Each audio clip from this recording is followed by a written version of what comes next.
que una pieza rudimental de la parte del ciego, que en realidad anatómicamente estás en el 99% de las personas está presente. ¿Ya? Es muy poco el porcentaje en el que una persona no lo tenga presente. ¿Ya?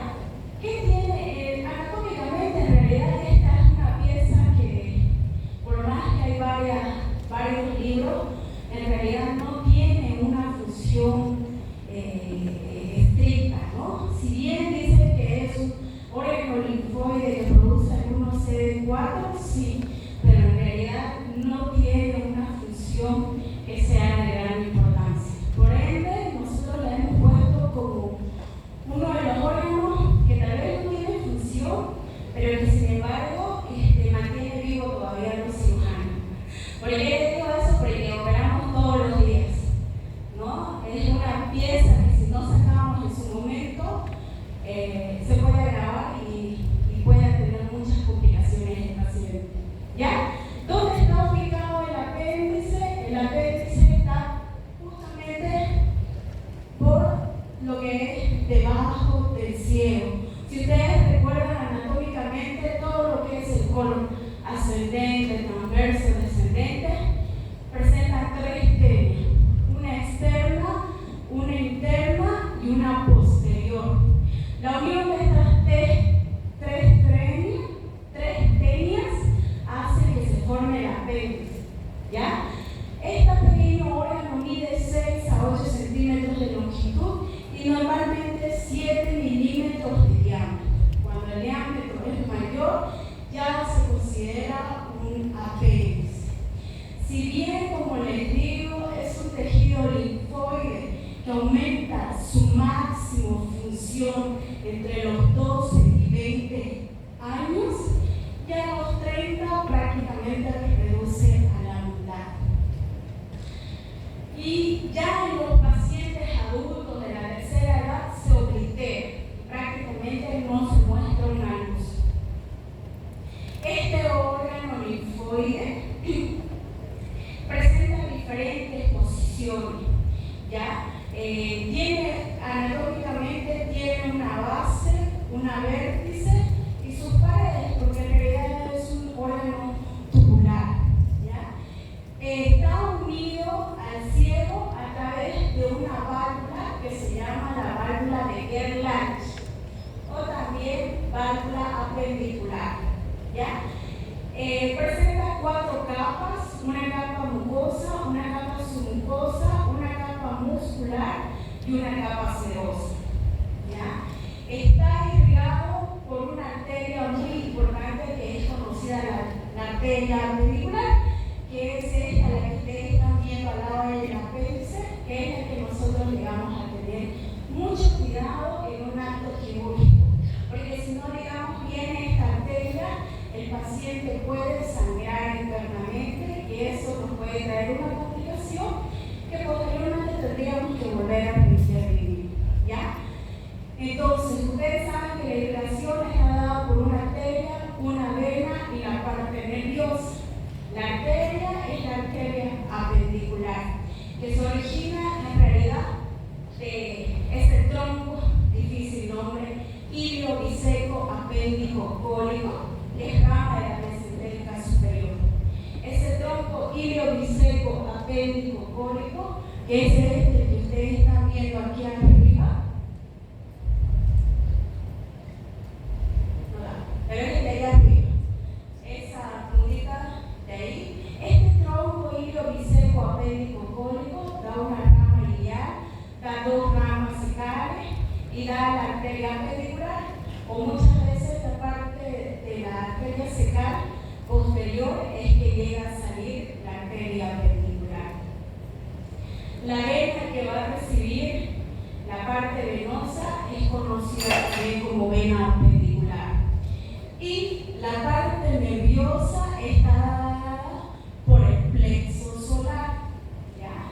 Por eso es que hay un dolor inicial que es a nivel del epigastrio o mesogastrio, porque las ramas tanto simpáticas como parasimpáticas del plexo solar se encuentran justamente a nivel del epigastrio o mesogastrio.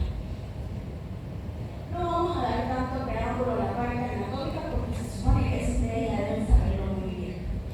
Esto sí es muy importante, la posición de las apéndices. La gran mayoría de las veces la presentación más común es la presentación retrocecal en un 65%. Y otra que es la pélvica, la preiliar y la postiliar, ¿ya? Y puede tener distintas posiciones para secar, pélvica, subsecar, pero la más común es la retrocecal y es la más difícil también para nosotros porque a veces nos toca hacer incisiones un poquito más grandes para poder sacar la parte de la apéndice. ¿Qué es apendicitis? Su nombre lo indica ahí: apéndice, itis, inflamación. ¿Qué es la apendicitis? Es un proceso de inflamación del apéndice, ¿ya? Esta es una de las enfermedades más comunes, sobre todo en los pacientes que están entre los 12 a 20 años, difícilmente en los pacientes de 30 y mucho peor en los pacientes de la tercera edad. Es muy difícil. Si no te dio apendicitis hasta los 30 años, probablemente ya no te dé, ¿ya? Es un padecimiento inflamatorio agudo y algo muy importante que requiere un tratamiento quirúrgico urgente. No hay eso de que, doctor, ¿y si le da medicación y a ver vemos cómo va? No hay eso. Sí o sí es una conducta quirúrgica inmediata. Es por eso que cuando nosotros hacemos diagnóstico en el paciente, le decimos tiene que operarse sí o sí, ¿ya? ¿Por qué? Porque si seguimos pasando las horas o en todo caso encubrimos el cuadro con un antibiótico analgésico, el paciente puede agravarse, prácticamente puede perforarse y finalmente puede hacer una sepsis de causa abdominal y producir la muerte del paciente. ¿Cómo se da esta patología? Se da por la obstrucción de la válvula ventricular o válvula de Gerlach. Como ustedes pueden ver ahí, donde está el coprolito, prácticamente es ahí donde está la válvula de Gerlach. Esta válvula de Gerlach se obstruye. ¿Cuáles son las causas para que se obstruya el apéndice? Generalmente es un coprolito. ¿Qué es un coprolito? Es prácticamente un pedacito, se puede decir, de materia fecal que se introduce en la zona. Muchas veces que es por llevar tal vez una mala alimentación, comer cosas de la calle, eso nos hace producir un peristaltismo aumentado y que ese coprolito prácticamente vaya a nivel de esa válvula. Puede ser también por una hiperplasia linfoide submucosa, que mayormente se da en el 55% de los casos, sobre todo en los niños, ¿ya? Cuando hay un proceso inflamatorio abdominal, comiste algo que te hizo mal, eso, como es un órgano linfoide, prácticamente el apéndice da su mayor esplendor y por ende empieza a crecer y crece tanto, eso se llama hiperplasia, y crece tanto que finalmente se obstruye, ¿ya? También puede ser por otras causas, sí, tal vez un cuerpo extraño, he tenido en 3 oportunidades que he operado y he encontrado Ascaris lumbricoides, que es un parásito que se crece ahí y no sale. Y otros parásitos que son menos visibles son los Ioxiur. Difícilmente, pero sí se puede presentar por causa de tumores, ¿ya? Y sin obstrucción intestinal por una compresión externa. La incidencia va, como les digo, entre los 10 y 20 años. Pacientes que prácticamente tienen una alimentación a veces de cuidado, porque tenemos esa predilección de comer algo que se lleve en la calle o por donde sea, ¿no es verdad? Entonces, comemos, nos da una infección, esa infección puede del crecimiento del apéndice y producir la apendicitis. En extremos de vida es raro y hay un aumento de frecuencia en la perforación. Generalmente las personas que más se afectan son entre la pubertad y los 25 años y es mucho más común en los varones que en las mujeres. La fisiopatología, ¿qué pasa? Pasa que cuando un coprolito ingresa allí a la válvula de Gerlach, eso comienza a inflamarse. Eso nosotros le decimos aumento de la presión intraluminal. ¿Por qué? Porque el apéndice está tratando de querer sacar todo el cubo intestinal que tiene en su interior, pero no va a poder porque el nivel de la válvula está obstruida. Entonces comienza a haber un aumento del tamaño, eso se llama aumento de la presión intraluminal. Si el paciente no recibe tratamiento en ese momento, comienza a haber un aumento, congestión, inflamación. Y prácticamente puede haber isquemia. ¿Qué significa isquemia? Falta de irrigación en la zona. Y por esa falta de irrigación nos va a llevar a un aumento de la proliferación bacteriana. Ustedes saben, tiene un poquito que no le está llegando irrigación, tiende a infectarse. ¿Por qué? Porque si no hay irrigación, es una zona de llamado a las bacterias. Entonces, todas las bacterias que están en el nivel intestinal se van a esa zona cuando hay una disminución de la vascularización del apéndice. Por ende, el paciente comienza a hacer una inflamación. Ahí también se activa el sistema de complemento, las interleucinas, el paciente comienza a hacer fiebre, comienza a tener náuseas, comienza a tener vómitos y la principal síntoma es la astenia. Comienza a decir, no quiero comer nada, ¿ya? Hay una absorción de toxina, hay fiebre, hay taquicardia y hay leucocitosis. Si el paciente no recibe tratamiento en ese momento, la isquemia va a llevar a una necrosis. ¿Qué quiere decir? Una parte del apéndice va a comenzar a necrosarse. Y si no recibe tratamiento cuando ya está necrosado, va a haber una perforación. Y ahí sí, ya la situación se nos torna más compleja para nosotros los humanos, ¿ya? Por ende, que la parte fisiopatológica frente al examen por la que pasa el apéndice son 4 fases. La fase congestiva, la fase supurada, la fase gangrenada y la fase perforada. Son 4. Congestiva, flegmonosa, necrótica y perforada. No se olviden, 4 fases, ¿ya? Las formas de presentación clínica generalmente son 2. La apendicitis aguda no complicada y la apendicitis aguda complicada.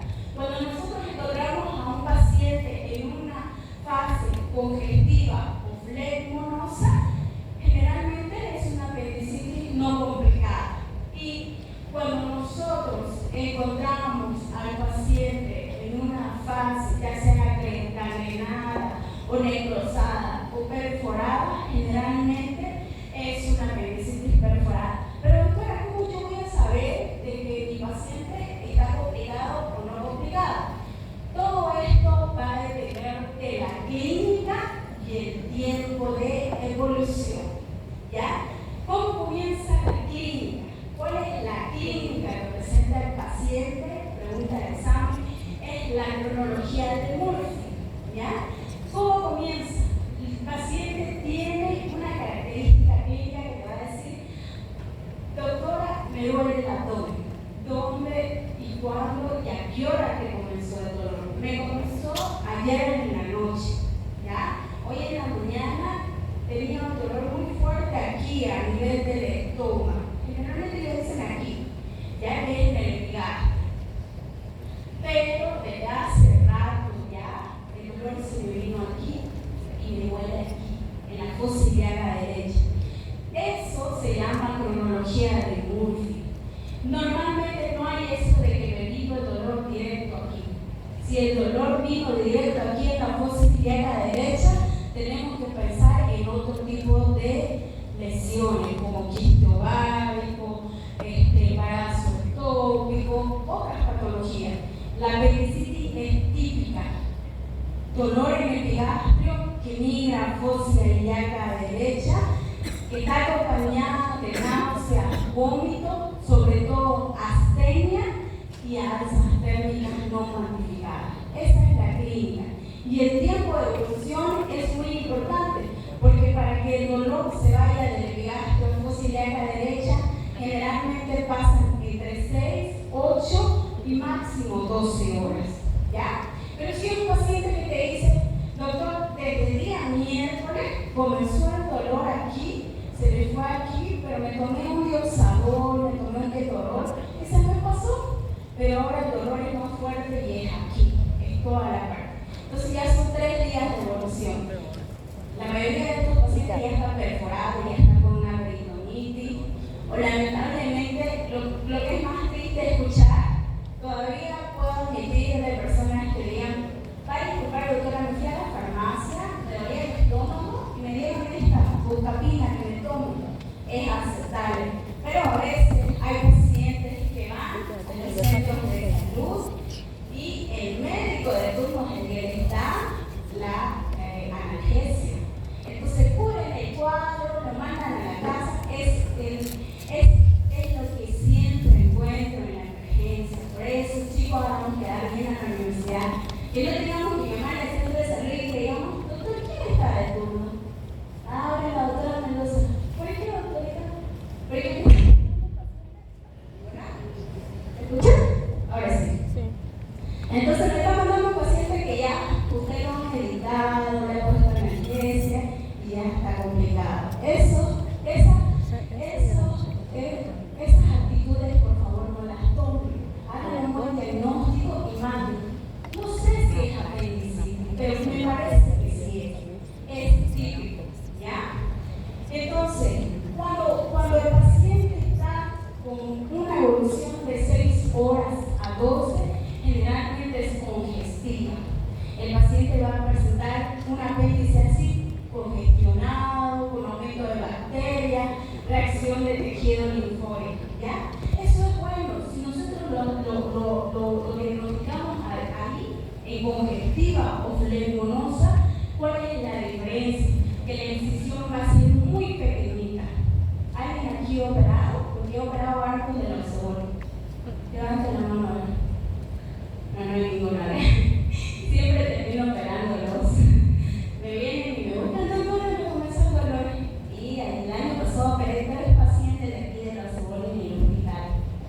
Ya, entonces es bien, porque si ustedes me ven a la compañera, la incisión es chiquitita, 2 a 3 centímetros más. Pero si es una paciente que le han puesto analgesia, han pasado 3 días, generalmente eso ya está perforado, hace una peritonitis, y yo tengo que hacer una incisión bastante grande porque tengo que lavar todos los intestinos. Porque el intestino ya está con pus y está muchas veces con materia fecal. Entonces eso se tiene que lavar, tengo que dejarle con drenaje tubular, tiene que estar 3 días con drenaje y las complicaciones quirúrgicas son peores. Hacen bridas, adherencias al año, peor si se engorda o en todo caso se embaraza, hacen penetración, se abre, ¿ya? Porque es una herida bastante grande. Entonces siempre seamos conscientes y si tienen familiares, hagan un buen diagnóstico, un diagnóstico rápido y oportuno. No cubran los cuadros, ¿ya? Y tampoco se mientan mascarillas. No creo que sea apendicitis. Entonces eso sucede bastante. Flemonosa o congestiva, encontrarlo es lo mejor para nosotros porque hacemos incisiones bastante pequeñas. E incluso laparoscopias, ¿ya? La necrosada ya el color es un color rojo oscuro, ya tiene perforación, tiene un líquido purulente y la perforada prácticamente es cuando ya hay una perforación. Entonces en estos casos ya es más difícil el manejo porque hay que hacer un buen lavado. Estas son las formas de presentación, que es la apendicitis localizada, localizadito, solo hay el dolor, no se hay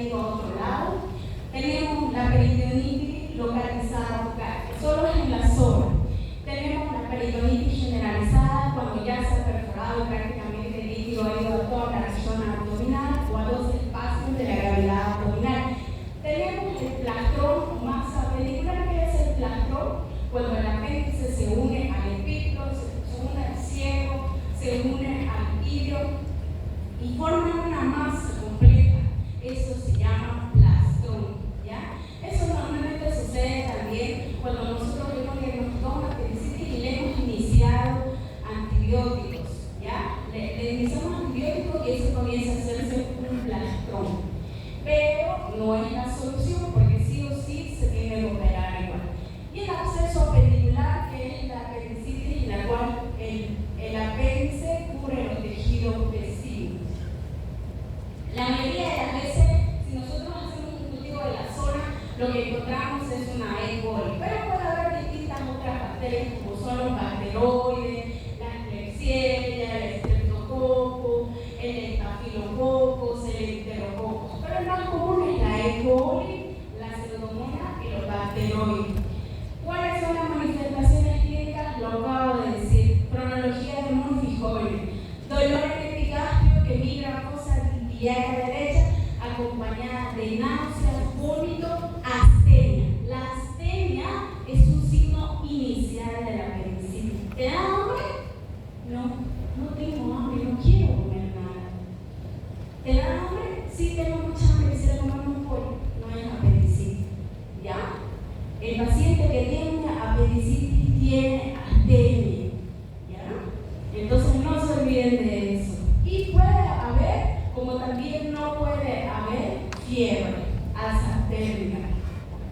El dolor empieza en la región epigastria o periumbilical de 4, 6 a 8 horas, máximo 12, se va a fosa ilíaca derecha, ¿ya? La anorexia, vuelvo a decir, o astenia, es un signo universal. El paciente no tiene hambre. Las pegadas que vamos a encontrar aquí son dos, la de Murphy y la de Dieulafoy. La de Murphy, pregunta de examen, ¿no? Que es dolor abdominal, náuseas, vómito y fiebre. Y el de Dieulafoy, que es la hiperestesia cutánea en la fosa ilíaca derecha, defensa muscular y el dolor provocado en la fosa ilíaca derecha. El dolor generalmente es en el punto apendicular. ¿Dónde está el punto apendicular? Ustedes trazan una línea imaginaria del ombligo a la espina ilíaca anterosuperior. Dividen en 3 tercios. El tercio externo es el punto apendicular. Si ustedes comprimen en ese punto, el paciente generalmente tiene bastante dolor. Pero si el dolor es hacia aquí, en la parte interna, en el tercio interno, ese es el punto de Morris, ¿ya? Que generalmente se da porque hay una litiasis ureteral. El signo más común es el signo de McCurdy. ¿Qué es? Es el dolor a la descompresión de la fosa ilíaca derecha, del punto de McCurdy. Ustedes apretan, sueltan. Esa descompresión le provoca dolor al paciente. Es un signo clínico de toda apendicitis. Ya sí o sí tiene signo de McCurdy, un paciente que tiene apendicitis. ¿Ya? Hay otros signos que son, por ejemplo, el signo de McCurdy, el signo de Bloomberg, que es el fosa ilíaca derecha. Dolor a descompresión de la fosa ilíaca derecha. Y hay otros signos que también realizamos, a veces sí, a veces no, depende cuando tenemos dudas. Son el signo de psoas, el delineado de Musi y el signo del obturador. El signo de psoas lo hacemos echando al paciente y prácticamente hacemos como ustedes pueden ver, en el lateral izquierdo, hacemos que hiperextienda la pierna derecha y el dolor provoca un dolor aquí en el punto del psoas. ¿Ya? Y el delineado de Musi es un signo muy característico de una peritonitis. Ustedes presionan aquí, cualquier lado del abdomen, ¿ya? También conocido como el signo del teclador. Ustedes presionan, le duele, está con peritonitis, se llama abdominal. Y el signo del obturador, cuando prácticamente flexionan el muslo sobre la fascia ilíaca derecha y el músculo obturador.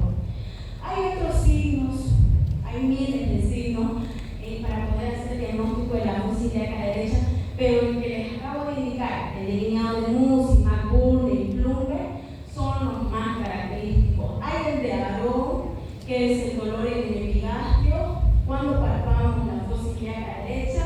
El signo de Robson, cuando ustedes presionan la fosa ilíaca izquierda, pero sin embargo el dolor se viene a la fosa ilíaca derecha.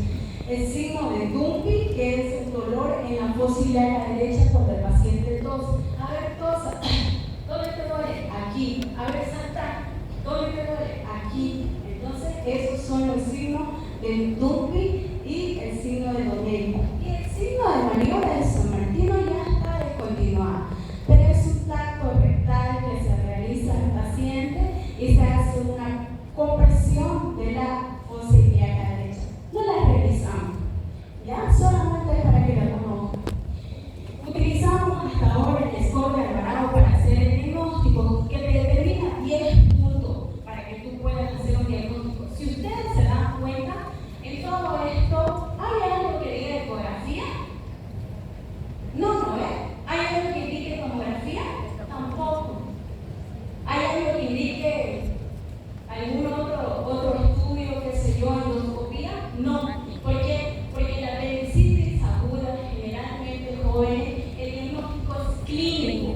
No necesitan hacer un estudio imagenológico siquiera, a no ser que sea complicada. ¿Qué necesitan? Solo tener 2 puntos positivos. ¿Cuáles? Dolor en el cuadrante inferior derecho, vale 2 puntos.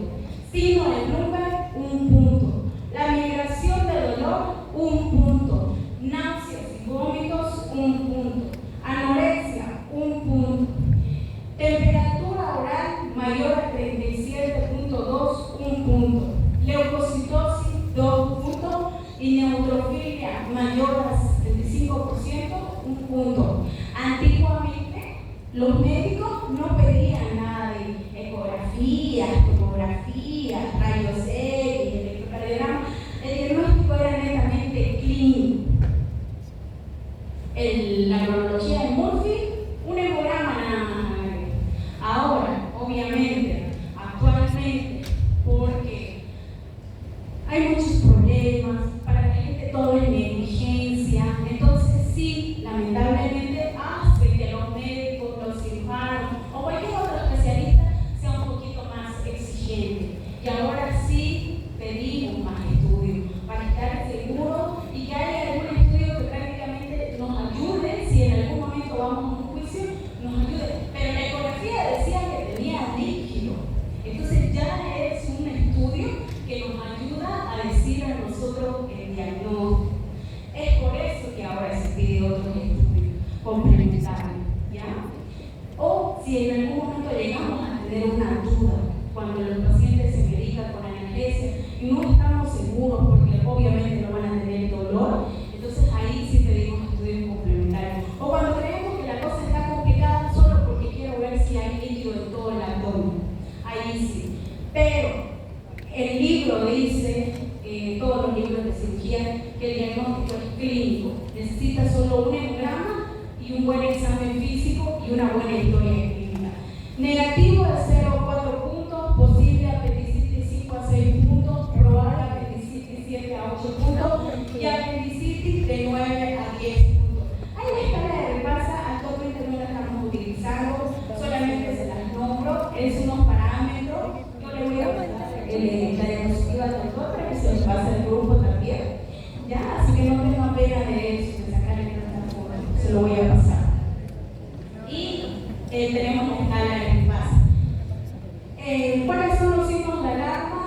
Signos de sepsis severa, shock séptico, ictericia, fiebre de difícil control. Hay pacientes que van al centro, no los atienden, se van a su casa, dicen que se van a hacerse el tratamiento con medicina natural, llegan después de una semana histéricos, con mucha fiebre. Son pacientes bien complicados, jóvenes, ¿ya? Entonces, no hagamos eso. Siempre manejemos bien a nuestros pacientes, aunque no tengamos espacio en el centro de salud y del hospital, manejémoslo, como dicen, ¿no? El paciente ya la enfermedad está nosotros no le hagamos caso a sus síntomas, a su dolor.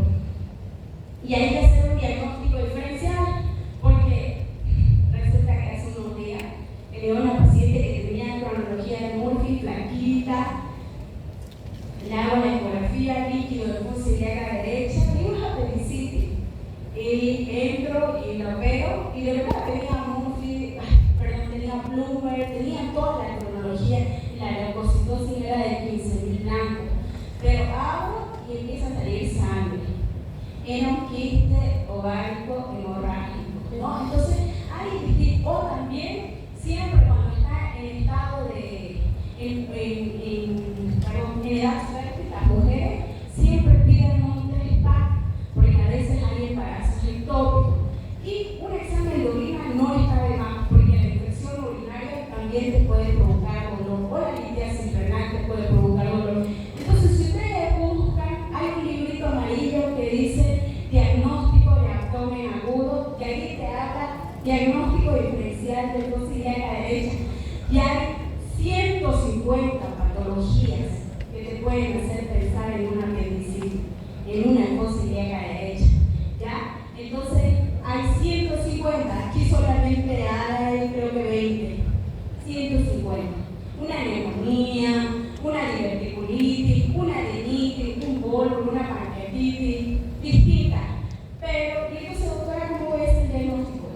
Jóvenes, es típico. Cronología de Murphy, leucocitosis, Bloomberg positivo, una ecografía para ayudarse. Esto es una apendicitis, se lo voy a derivar al cirujano. ¿Ok? Que le dan mi número, por favor. Ok. Y en los laboratorios que vamos a necesitar, ahora sí, por protocolo más que todo. Porque antes no se pedía, con un hemograma lo pegábamos. E incluso todavía, hasta ahora, en parte privada, solo pide un hemograma, un TP y un VIH, nada más. Solo eso. Pero si es en el hospital que lo voy a operar, ahí pido todo. Hemograma, glicemia, urea, creatinina, tiempo de proteína, examen de orina y pruebas de VIH. Porque ese es el protocolo que se maneja en los hospitales.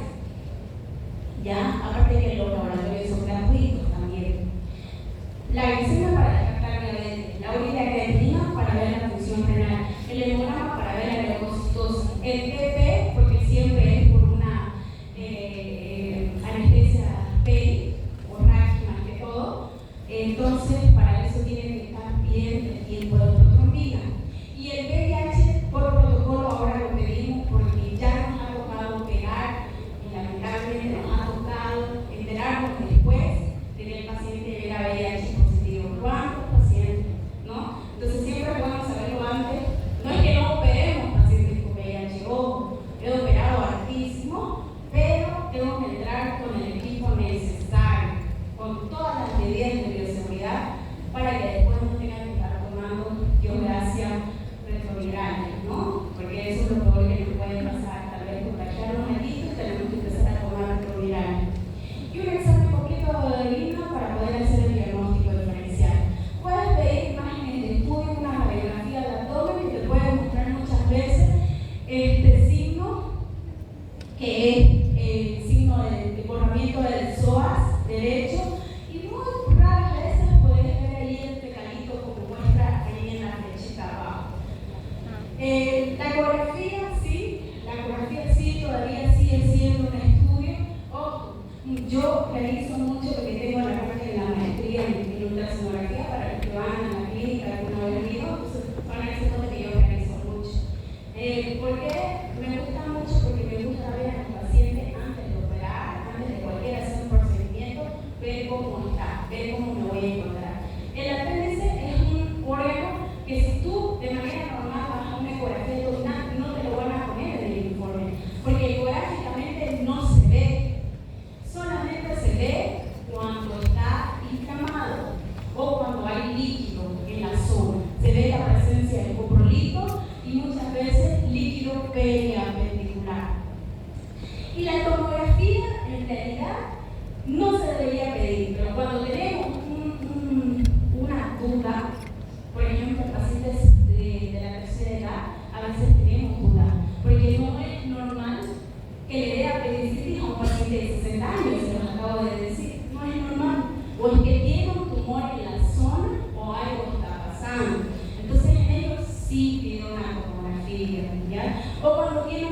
dolor renal, el dolor viene desde aquí, pero sí tiene dolor aquí, pero viene desde aquí, puede ser un cálculo renal, ureteral, clavado aquí en esta zona. Y te puede hacer pensar, ahí sí tiene una tomografía. Pero ¿qué puedes encontrar si acaso tenés mucha plata o el seguro te lo permite hacer una tomografía?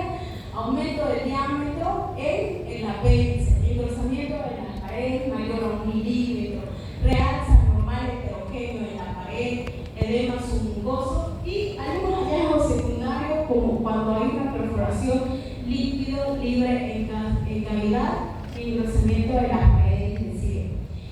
Y para finalizar, ¿ya?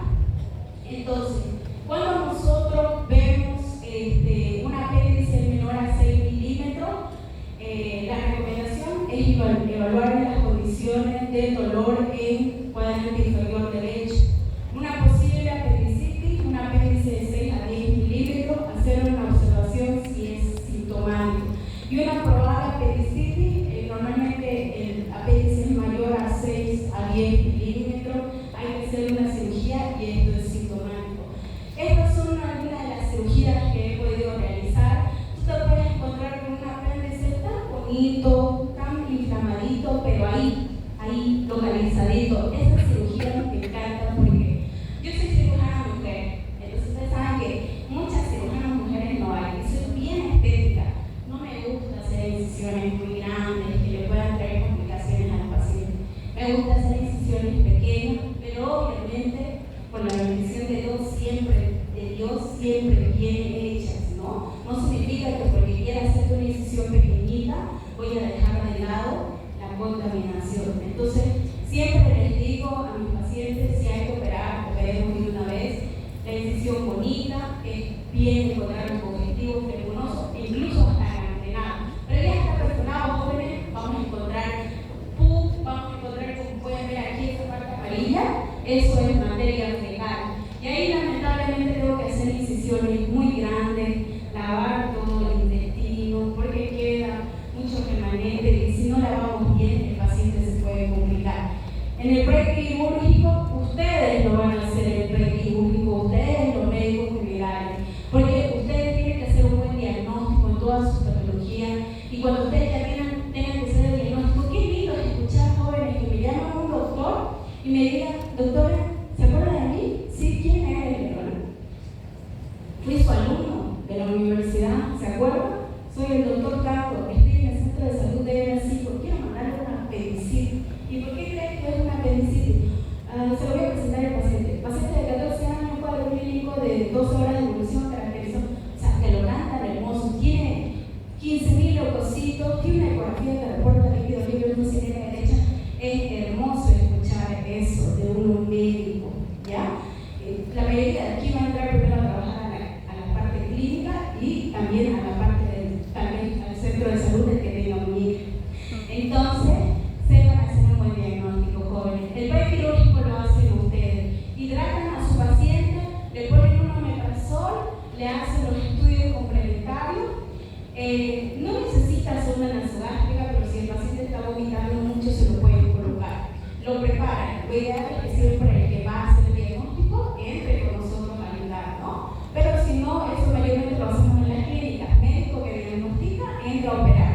Y obviamente se gana su comisión por eso, ¿no? Entonces, los médicos que saben hacer un buen diagnóstico siempre salen ganando, ¿no? Entonces, las incisiones pueden ser pequeñas. A mí la que más me encanta hacer, soy fanática de las incisiones pequeñas, como le digo, la Rocky Davis. Esa chiquita de 3 centímetros. Pero a veces cuando el paciente es bien gordito, hago también más burde. Y la paramediana no tanto, pero la incisión mediana infraumbilical o a veces suprainfra cuando ya son peritonitis. No vamos a hablar tanto de la parte de la técnica quirúrgica porque en realidad ustedes todavía no van a ser cirujanos. Hasta ahí ustedes tienen que manejar muy bien. Pero si alguna vez ustedes me ayudan a mí a operar, hacemos una incisión pequeñita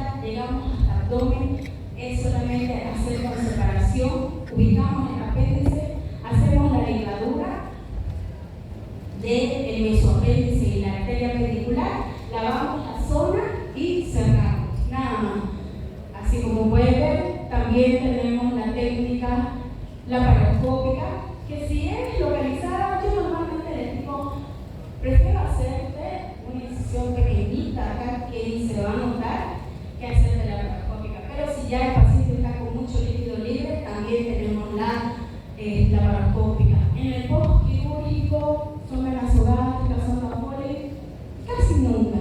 Analgésico, antibiótico, generalmente si está en congestiva o flemosa, les inicio dieta a las 6 horas y al día siguiente alta. Pero si es un paciente con peritonitis, generalmente se queda 2 a 3 días internado.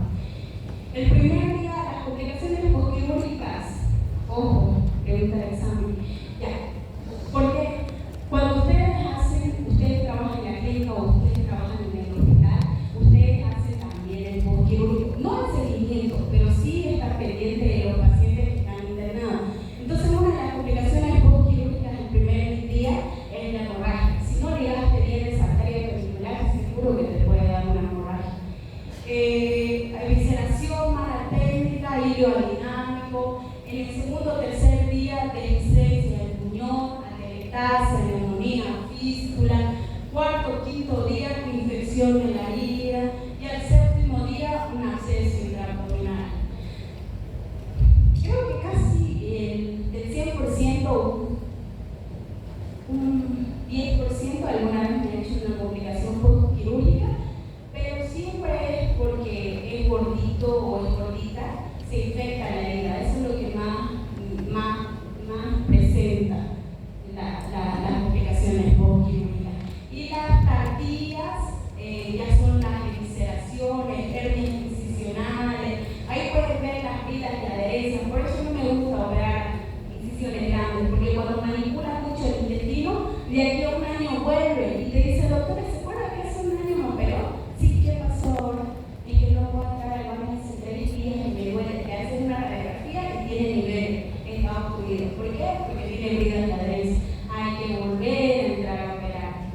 Y lo peor es que pueden volver a hacer bridas de adherencia a los 6 meses y volver a hacer bridas de adherencia. Entonces ese es el problema. Hagamos un diagnóstico rápido y oportuno, jóvenes, para que el paciente se lo pueda agradecer.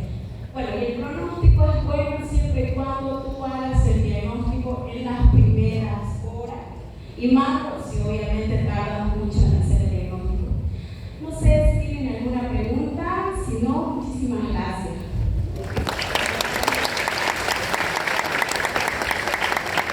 Ahora viene la pregunta, saquen una hoja. ¿No tienen dudas? ¿Nadie? Ya.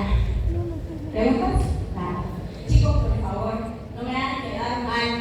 Ahorita tengo muchos internos en el hospital de La Pampa, porque ustedes saben que yo soy allá jefa de los residentes de La Pampa, así que allá por si acaso una actitud cambia. Tienen que ir bien, aprender, a demostrar. Y si se equivocan, por favor, no digan que fueron mi alumno. Por favor, nada más. Vayan